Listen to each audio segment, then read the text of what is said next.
Olá pessoal, Edu Tagliaro aqui com vocês. Então pessoal, comprar um desktop ou um notebook? Pois bem, recentemente passamos aqui em casa por esta situação, mais precisamente a minha esposa Adriana. Mas antes de compartilhar essa experiência aqui com vocês, já aproveita e deixa o teu like aqui no vídeo e não te esquece também de te inscrever aqui no canal e de ativar também o sininho das notificações para não perder nenhuma novidade aqui do canal, ficar sempre por dentro das novidades. Isso aí, pessoal. Então vamos dar sequências aos fatos e entender o que aconteceu aqui na nossa busca, no que levou a nossa decisão e também trazer as dicas do que você precisa observar para fazer a melhor escolha. Eu, particularmente, queria montar um desktop para ela. Só que agora é o seguinte, não é simplesmente, eu queria montar um desktop. Eu vou mostrar para vocês quais os motivos que, em princípio, estavam me fazendo a querer que ela fosse pro lado do desktop. O primeiro ponto que vem na cabeça de todo mundo para montar um desktop é a questão do preço. Pois assim, qual é a ideia? A ideia que vem é que é muito mais barato montar um desktop do que comprar um notebook. E eu vou dizer para vocês que essa ideia veio em mim. Eu tava com essa mentalidade. Vai ser mais barato, até porque eu já tenho na verdade algumas peças aqui. Então, tecnicamente também vem aquela ideia também do maior desempenho por menos dinheiro. Então, ou seja, mais barato de montar para ter o equipamento e ao mesmo tempo que ele vai ser mais eficiente, ele vai ser mais veloz por menos dinheiro. O segundo ponto é a facilidade de upgrade, ou seja, a liberdade de se poder personalizar a configuração, ou seja, colocar a memória que eu quero, o cooler que eu quero, usar o gabinete que eu quero, a placa de vídeo que eu quero, o teclado que eu quero, o monitor que eu quero, enfim, por aí vai. Sendo que eu posso trocar a qualquer momento determinado componente. Enfim, enjoei, não quero usar mais aquele, ou enfim, aquele não me satisfez, eu posso lá trocar e tá pronto.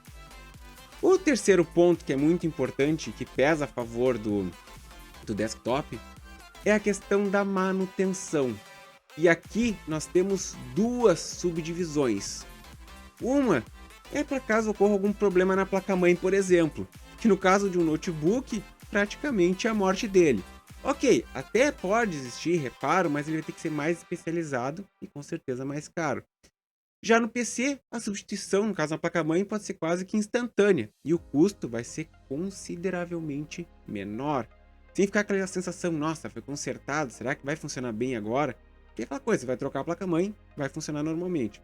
E outro aspecto da questão da manutenção é com relação à sujeira mesmo, pois querendo ou não, um PC tradicional leva consideravelmente muito mais tempo para ter problemas de aquecimento relacionados à obstrução do cooler do que um notebook. O notebook costuma ficar, vamos dizer assim, entupido mais rápido que um desktop. E essa limpeza, no caso em geral, assim de poeira, ela é muito mais rápida e muito mais simples de se fazer num desktop do que num notebook. Porque às vezes tem alguns notebooks que, meu Deus, para desmontar um show do horror.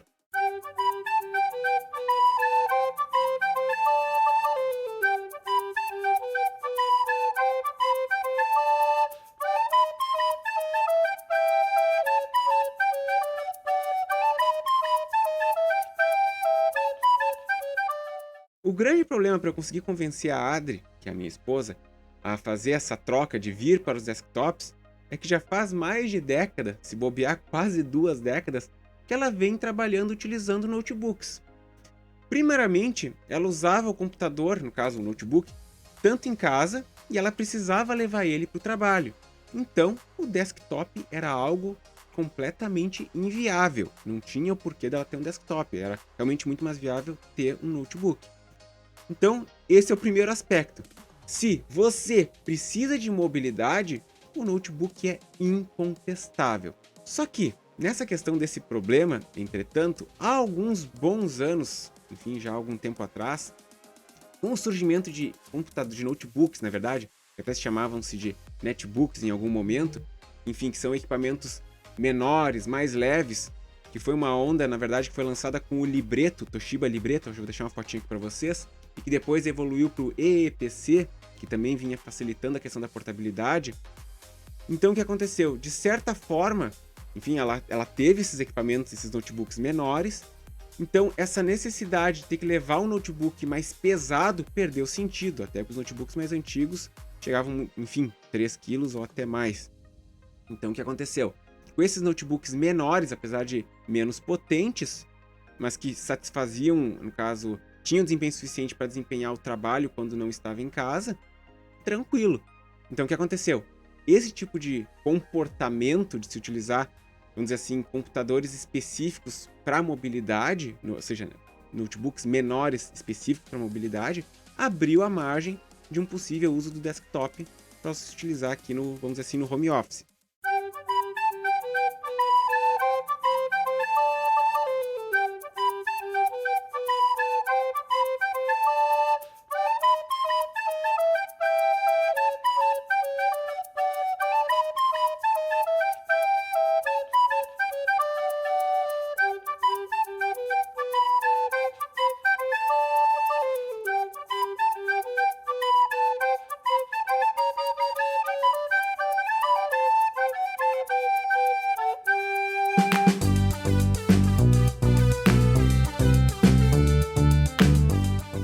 Só que nós entramos então num aspecto do porquê muitas pessoas optam por um notebook, mesmo sem nunca precisar tirar ele de mesa ou tirar ele de casa. E esse é o segundo ponto ao qual os notebooks levam vantagem, que é a questão do espaço e organização. Porque a verdade é o seguinte, é lindo ver aquelas mesas, aquelas fotos das mesas sem nenhum cabo, com as telas, enfim, suspensas. Só que é o seguinte, quantas dessas imagens, dessas fotos que a gente vê aí pela internet são de fato reais? E um outro aspecto, né? Gabinete, enfim, teclado. Se você usa mais de um monitor, o que acontece? Tudo isso que agora eu mencionei tem uma infinidade de cabos. Essa loucura de cabos nos notebooks, ela é absurdamente reduzida. Sem falar também que não é necessário aquele imenso espaço para poder colocar o gabinete, por menor que ele seja. Então, realmente, dependendo do espaço que você tem, um desktop, principalmente se você utilizar 2 monitores, pode acabar se tornando uma dor de cabeça e pode exigir que você tenha que fazer adaptações no seu espaço de trabalho. O terceiro ponto, que é uma grande vantagem dos notebooks, é a questão da bateria funcionar como se fosse um no-break integrado. Então, para quem usa a máquina para trabalhar e não quer ter seu trabalho interrompido por uma queda de energia, correr o risco no caso, não precisa investir em mais um trambolho que é um no-break.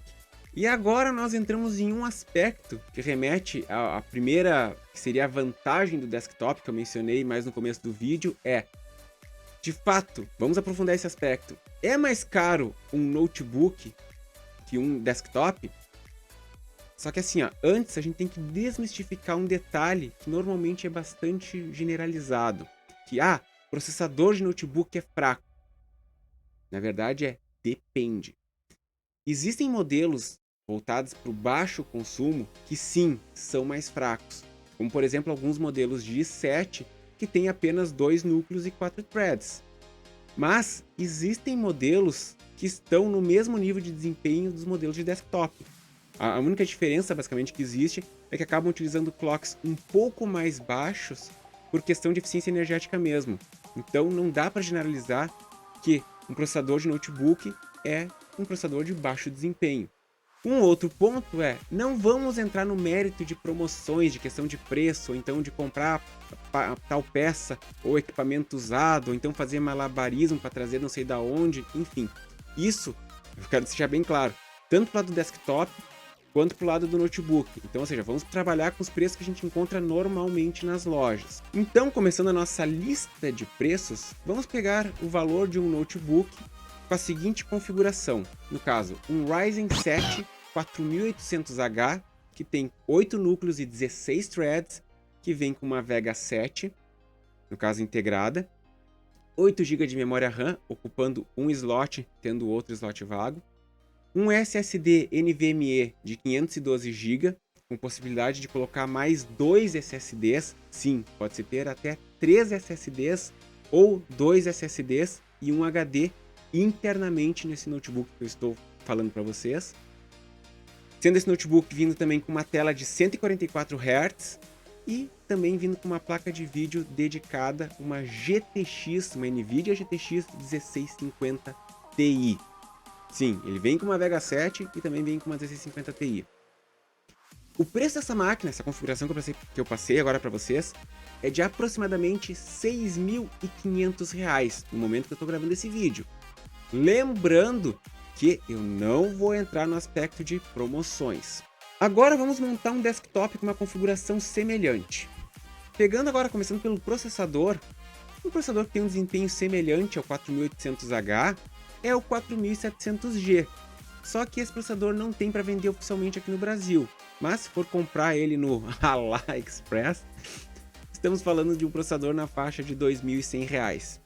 Então, se a gente vir aqui para o Brasil, para ver o que tem oficialmente aqui no Brasil, uma opção seria o 3700X, só que ele não vem com uma Vega integrada no caso. Mas enfim, se a gente se ater somente ao processador, ele custa na faixa de R$ 2.000.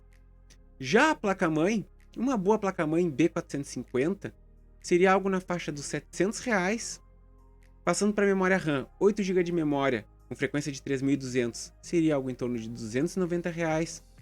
Um SSD de mesma capacidade, NVMe com 512 GB, seria R$ 450.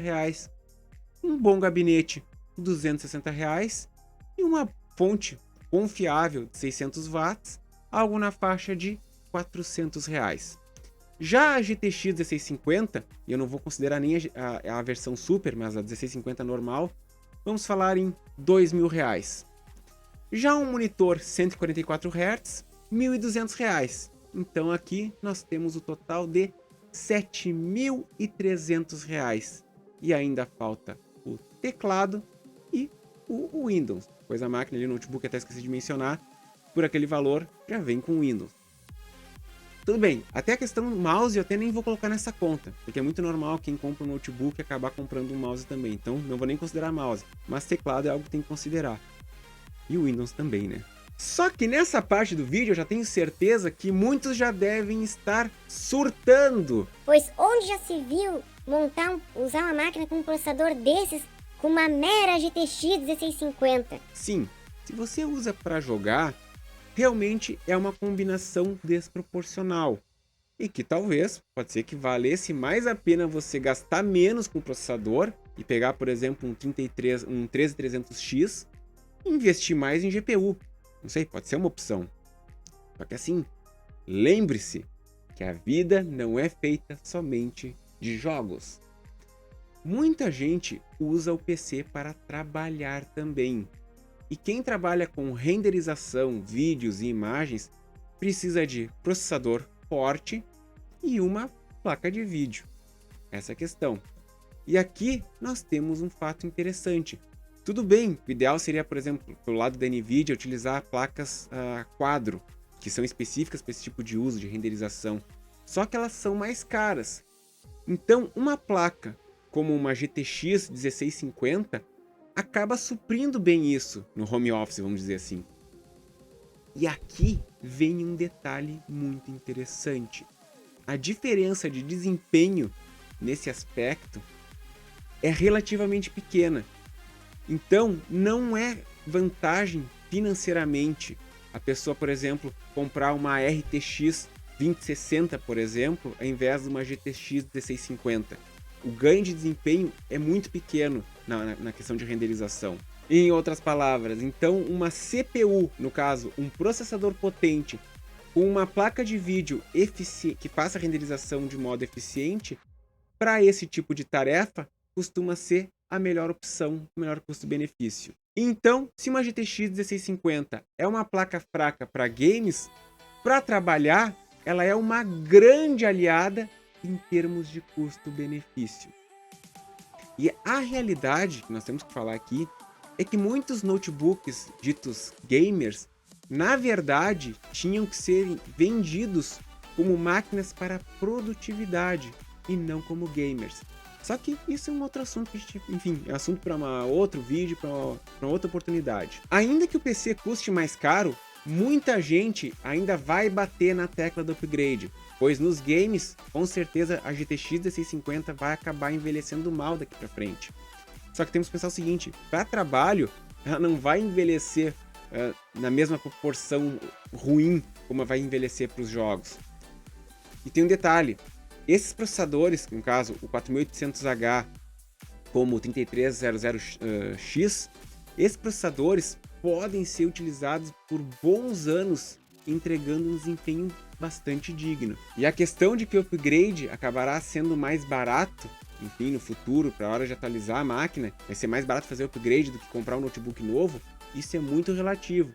Pois se nós pegarmos e descontarmos o valor da fonte e do gabinete, que são coisas que podemos aproveitar no futuro, enfim, trocando tudo, nós ainda temos o preço de um notebook inteiro. Pois é, pessoal, façam a conta. E antes ainda que vocês digam que eu sou anti-desktops, longe disso.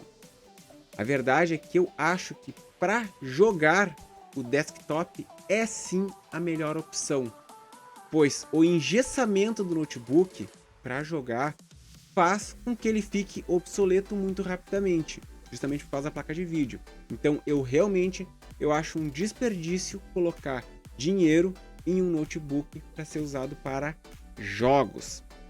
Agora, para trabalhar, realmente, dependendo da configuração e do quanto pode se gastar, e se precisa de mobilidade ou ainda se o espaço disponível é limitado, então o notebook surpreendentemente se mostra como a melhor opção custo-benefício. A título de curiosidade, o notebook que foi substituído pela nova configuração, ele é um i7 36.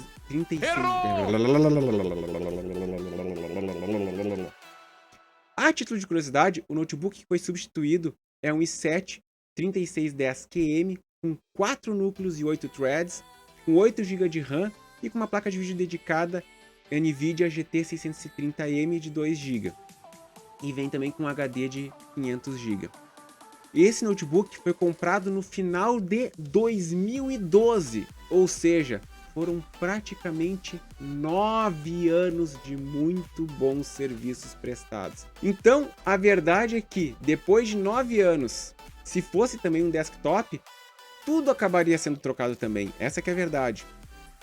E a opção da Adri, apesar do meu voto inicial pelo desktop, acabou sendo pelo notebook mesmo, com aquela configuração que eu mencionei anteriormente, onde o menor preço aliado com a maior praticidade e não ter que ter a necessidade de ter que readaptar a mesa de trabalho dela, foram coisas que falaram mais alto, sem falar no aspecto em que ela não joga nada, ela não joga nenhum jogo, então ela usa só para trabalho mesmo.